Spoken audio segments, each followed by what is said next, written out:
What's up guys? Adam here from Well Woven. Right now we are standing with my friend here, Kazak.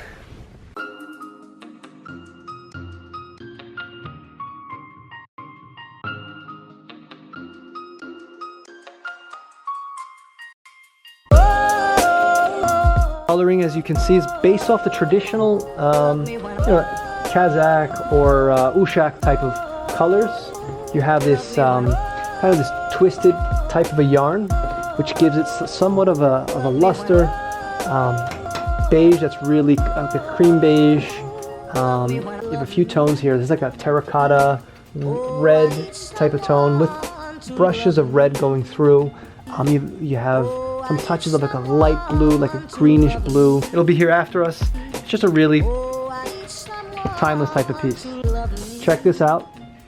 More to come on this collection. Should be available fall 2016. Thanks for watching this video. I'm Adam.